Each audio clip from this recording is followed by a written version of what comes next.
let's get real. Most people don't have the courage to look you in the eye and tell you they don't like you.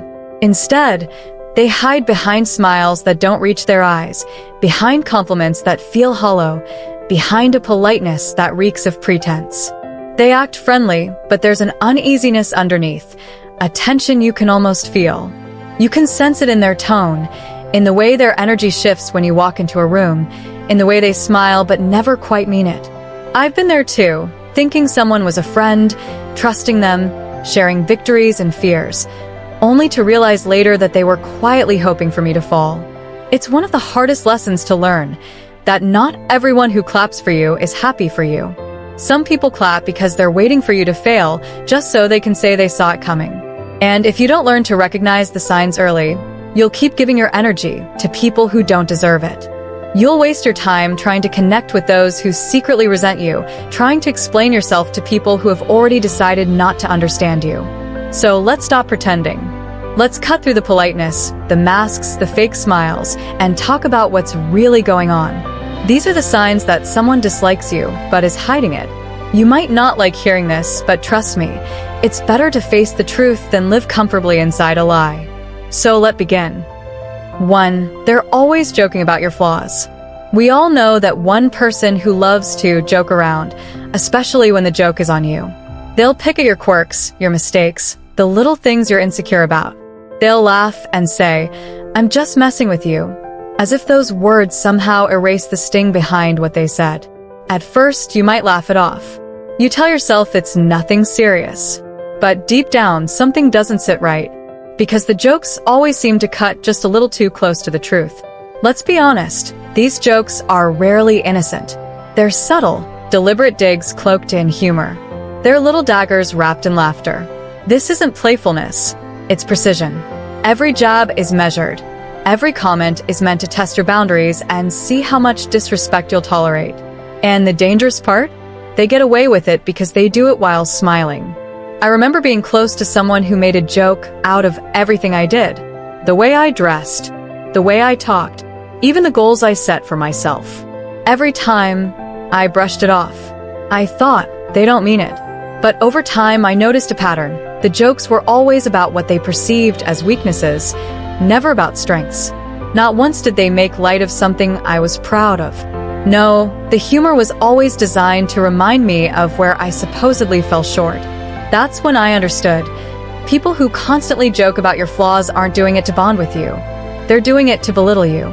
It's a form of manipulation, a quiet strategy of dominance disguised as friendliness. They want to see if you'll laugh while they disrespect you.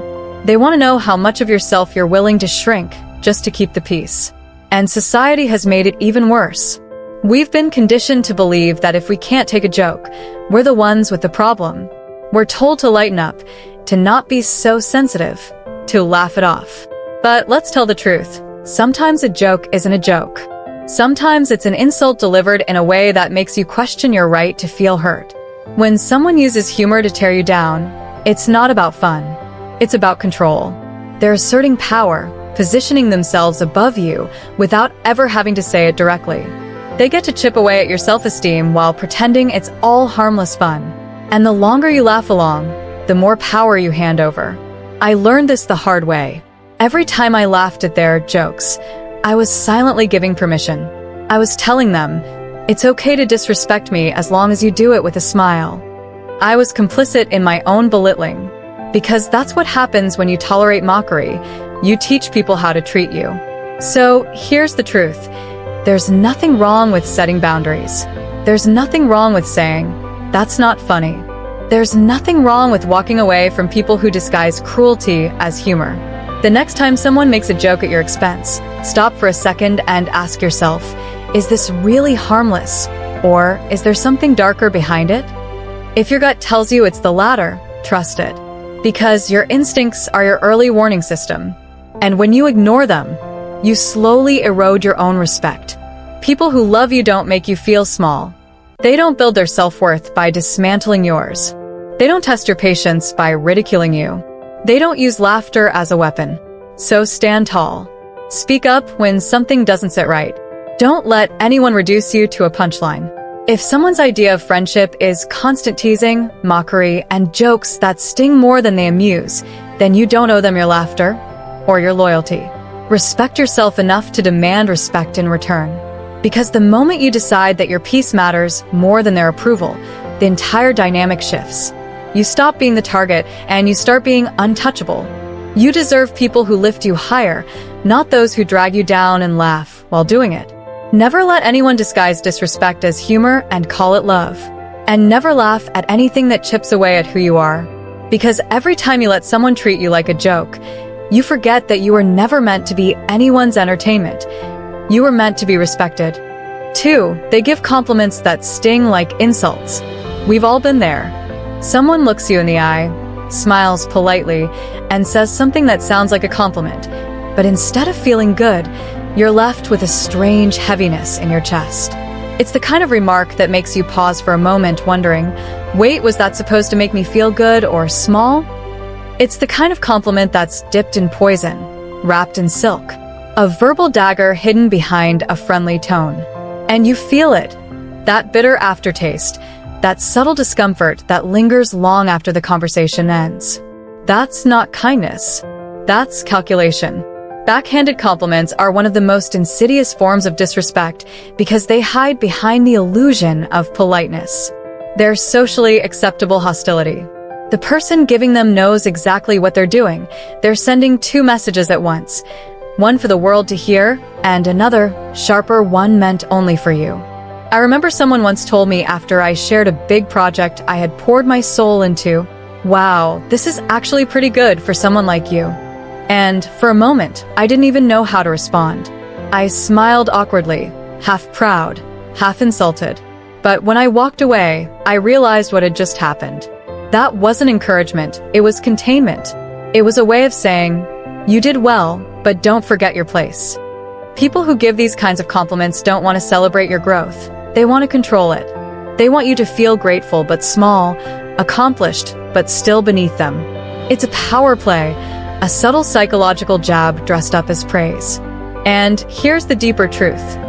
People who do this are usually battling their own insecurities. They see something in you, confidence, potential, talent, resilience, something that reminds them of what they lack. And instead of facing that discomfort, they try to neutralize it by making you doubt yourself. They can't stand to see you rise too high, so they disguise their envy in kindness. They'll say things like, "Wow, I didn't think you could pull that off. You look good today, what happened? You're actually smarter than you seem." And every one of those sentences carries the same hidden message. You're improving, but don't forget, I'm still above you. When you hear enough of these, you start questioning yourself. You start wondering if your success is really that impressive, or if maybe you've been overestimating yourself all along. That's the goal. They want you to second-guess your light, so theirs can seem brighter. But here's what I've learned. You don't have to accept that. You don't have to smile through veiled insults. You don't have to pretend not to notice. The next time someone gives you one of those polished little jabs, stop and look them in the eye. Ask, "Thanks, but what exactly do you mean by that?" It's a simple question, but it's powerful, because it forces them to confront their own words. It drags their disguised hostility into the light, where it can't hide behind a grin. And most times, they'll stutter, backtrack, or try to play it off. But you'll see it, that flicker of guilt, that momentary loss of composure. That's when you know you've exposed them. You see, backhanded compliments say nothing about your worth. They reveal everything about theirs. They're mirrors reflecting insecurity, not measurements of your ability. So don't internalize their bitterness. Don't let their disguised envy dictate how you see yourself. You don't need their validation. The moment you stop letting subtle disrespect slide, you reclaim the narrative. Your worth isn't up for negotiation. It doesn't shrink to fit anyone's comfort zone. When someone tries to cage your light with a smile, remember, the problem isn't that you're shining too bright, it's that they've grown too comfortable in the dark. 3. They subtly exclude you from plans. It's rarely loud. It's rarely direct. But it cuts deeper than you'd like to admit. You start noticing little things, small omissions that speak volumes. You find out about a dinner after it's already happened. You scroll through social media and see photos of a spontaneous get-together that everyone somehow had time to plan, except you. And when you bring it up, they rush to cover it with excuses. Oh, it was last minute. Oh, we thought you were busy. Oh, we just assumed you wouldn't want to come. But you know better, because deep down, you can feel it. That sting in your chest that whispers, if they wanted you there, they would have told you. I remember the exact moment I realized I was being quietly excluded. I saw pictures of a group I considered close friends having dinner together, laughing, smiling, connected, and I wasn't there. No call, no message, no mention.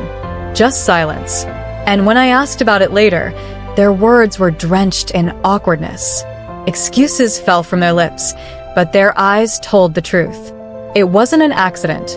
It never is. Social exclusion is one of the quietest forms of rejection, and the most cowardly. Because instead of being honest and saying, "We don't want you around," they'd rather erase you slowly. They'd rather make you feel invisible through omission. It's passive-aggressive cruelty, disguised as oversight. It's not about forgetting. It's about sending a message. And that message is, you're not one of us anymore. You see, when people stop valuing you, they don't always announce it. They just start creating distance, subtle, polite, deniable distance. They stop including you in plans. They start leaving you out of conversations. They keep you on the edge of their social circle, where you can see what's happening but never truly belong to it. And the worst part? You start to question yourself. Did I do something wrong? Am I overreacting?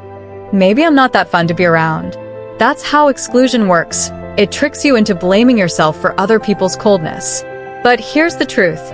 People who truly value you make room for you. They don't forget you, and they don't accidentally leave you out. When someone truly wants you in their life, they find a way to include you, even when it's inconvenient. So stop giving free passes to people who repeatedly make you feel like an afterthought. Stop accepting "we forgot" as an excuse. When I finally started calling people out, calmly, directly, I saw the dynamic change. I'd say, "Hey, I saw you all went out last weekend. Why didn't anyone invite me?" And in that moment, the truth would show itself. The awkwardness, the stammering, the sudden need to justify, all of it revealed what words tried to hide. You don't need to beg for inclusion. You don't need to chase people who intentionally keep you on the sidelines. If they wanted you there, they would have made sure you knew. If they valued your presence, they would have made space for it. So don't cling to people who treat you like a backup plan. Don't shrink yourself to fit into places where you're tolerated, not cherished. You are not a placeholder. You are not an optional extra. You are not a name they remember only when it's convenient. You are someone worth showing up for. And if people can't see that, then the truth is simple. You're not losing them. You're just losing access to a room that was never meant for your spirit. Because exclusion isn't rejection, it's redirection. It's the universe pulling you away from people who can't handle your presence, so it can lead you toward those who genuinely appreciate your soul. You are not a backup option. You are the priority. And the right people, the real ones, will make damn sure you never have to wonder where you stand. For they're busy, only when it comes to you. We've all heard that line before. "I'm just so busy these days, sorry I can't hang out." At first, it sounds harmless. Life does get hectic. Work piles up. Responsibilities multiply. But then you start noticing something strange. They always seem to have time for everyone except you. They're at parties, dinners, casual meetups, posting photos, laughing, living. But when it comes to you, they suddenly vanish behind that tired excuse. "I've been so busy." That's when the truth starts to sting. They're not too busy, they're just too busy for you. I remember reaching out to someone I once called a close friend. Every time I suggested meeting up, they had an excuse. "Work's been crazy," or "I've got so much going on." Yet, I'd see them out the next day with someone else, smiling in a photo that screamed, I had time for them. That's when I realized something painfully clear. People make time for what and who they value.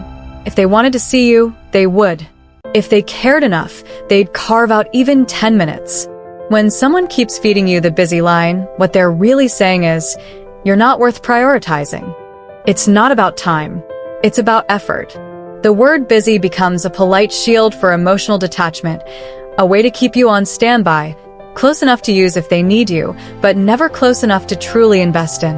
It's one of the most subtle but brutal forms of rejection because it doesn't come with closure, it comes with confusion. You start wondering if you did something wrong, if you're asking for too much, if you're expecting too deeply. But the truth is simpler and colder.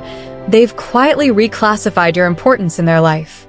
The reality is, nobody is ever too busy, not for someone who matters. A person will rearrange mountains to meet those they truly care for. They'll text back, they'll call, they'll show up, because connection doesn't need perfect timing. It needs sincerity. So, stop making excuses for people who never make time for you. Stop chasing after those who always seem to have an excuse. Because every time you accept busy as an answer, you're telling them that your presence can wait.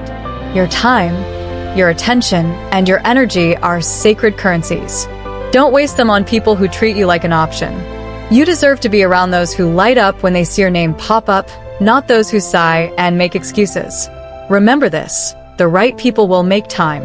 The wrong ones will only make excuses. 5. They avoid physical contact like the plague. Touch. It's one of the simplest, most instinctive ways humans connect.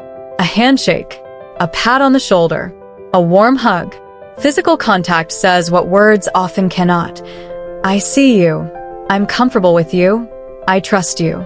But when someone avoids that contact, when they pull away at the slightest brush of your hand, when they stiffen at your touch, it speaks volumes. It's a silent but powerful rejection, one that cuts deeper than words ever could. I once had a colleague who recoiled every time I reached out, whether it was a congratulatory pat or a simple handshake. I noticed they were effortlessly warm with others. Hugs, playful nudges, physical closeness, but with me, it was like there was an invisible wall between us. I didn't need an explanation. Their body language was the explanation. Physical avoidance is rarely accidental. It's deliberate. It's the body's way of saying, I don't want you too close. And that distance isn't just physical, it's emotional, psychological, and spiritual. They're guarding their space, protecting their vulnerability, keeping you at arm's length because they don't trust you with closeness. It's not about germs. It's not about boundaries. It's about disconnection. When someone avoids touch, especially when they're fine being physical with others, it's not subtle. It's a message. A warning. A quiet signal that says, you're not someone I want to let in. That realization hurts because touch is human. It's primal. It's how we bond, comfort, and communicate beyond words. When someone deprives you of that, they're withholding something fundamental, intimacy. So pay attention to those little moments. The handshake that never happens. The hug that turns into an awkward wave. The shoulder pat that gets brushed off like dust. These are not coincidences. They're silent rejections wrapped in politeness. And here's the truth. You deserve closeness that doesn't flinch. You deserve connections that don't hesitate. You deserve people who meet your touch with warmth, not avoidance. Because relationships, real ones, are built on connection, not distance. They thrive on comfort, not caution. If someone's body is telling you they want space, believe it. Don't chase proximity with someone who's already decided to keep you out. You don't have to beg for closeness. You don't have to earn warmth. The right people won't avoid your presence. They'll welcome it. They won't step back when you reach out. They'll step forward. Never apologize for craving genuine human connection. But also, never settle for half-hearted warmth. You are not meant to live at arm's length from those who CL. Aim to care. 6. They disappear when you need support. Nothing exposes the truth about a relationship more clearly than a crisis. When life turns heavy, when challenges press down on you, that's when the masks fall off. That's when you see people for who they really are. And nothing stings quite like realizing someone you called a friend vanishes the moment you need them most. It's a neon warning flashing in plain sight. They are not as invested in you as you believed. I've been there. I went through a rough patch, a time when life felt like it was tearing me apart from the inside out. I reached out to people I trusted, expecting support, understanding, a listening ear. Instead, I got excuses. I'm so swamped at work. I've got too much going on right now. And then silence. No follow-up, no check-ins, no signs of concern. Here's the brutal truth. Many people are only present for the good times. They'll celebrate with you, laugh with you, toast to your victories, but the moment hardship appears, they retreat. It's easier for them to vanish than to confront discomfort, because deep down, they simply don't care enough to be there when it counts. Their absence is loud. It shouts without words. Your pain isn't my problem. Your struggles aren't worth my time. Support is the backbone of any meaningful relationship. The test of a true friend isn't how they show up when life is easy. Anyone can smile at a party, but how they respond when storms hit, when vulnerability exposes your humanity, when you need someone to anchor you through chaos. If someone disappears when you're in need, don't waste time making excuses for them. Their absence is a filter, a sieve that separates those who are worthy of your trust and presence from those who are not. Because the reality is harsh, but simple. The people who vanish in your darkest moments were never truly there in the first place. And recognizing that is not bitterness, it's liberation. Let their disappearance teach you the value of presence, the sacredness of reliability, and the undeniable truth that your life is too precious to waste on people who can't be bothered to stand beside you when it matters. Ost. 7. They gossip about you, behind your back. Gossip is a slow, creeping poison. It spreads unseen, invisible to the untrained eye, but powerful enough to destroy trust, burn reputations, and dismantle relationships. When someone you considered a friend talks about you behind your back, they're actively eroding the foundation of trust you built. They're not neutral, they're not harmless. They are betraying you in plain sight, while pretending to be loyal and kind to your face. I learned this the hard way. I confided in someone I trusted, sharing a personal struggle, hoping for understanding, empathy, maybe even guidance. Within days, the details of my vulnerability had been twisted, exaggerated, and circulated among people I barely knew, all turned into a form of entertainment for someone who claimed to care. Gossip isn't just idle chatter. It's a power play. It's a way for someone to elevate themselves by undermining you without ever having the courage to confront you directly. It's manipulation cloaked in smiles, toxicity disguised as concern. And it's a pattern, not a one-time occurrence. Someone who gossips about others will inevitably gossip about you. That quiet friend who seems tight-lipped when you're around, chances are they're spilling your life in your absence. That's how betrayal thrives. In shadows, away from your eyes. Gossip isn't harmless. It's a weapon. It's a silent but lethal statement about trust, loyalty, and character. When you discover someone has gossiped about you, recognize it for what it is, a reflection of their character, not yours. Their betrayal is a mirror of insecurity, envy, and cowardice. And here's the lesson. You don't need to confront every whisper or defend yourself against every shadow. But you do need to recalibrate your trust. Protect your life, your energy, your inner circle, and your confidence. Because people who gossip about others will always find a way to stab in the dark, and you deserve friends whose words about you would never exist behind your back, only beside you. Gossip doesn't just hurt your reputation, it diminishes your peace of mind. It's a warning signal, a call to reevaluate who truly deserves access to your life. The people who thrive on talking behind your back are not allies. They are distractions, drains, and threats to your mental and emotional well-being. Remember this. Loyalty is rare. Integrity is rarer. And those who betray your trust in whispers are showing you exactly who they are long before you need to see it. If this video resonates with you, like, subscribe, and share with friends and family that might need to hear it.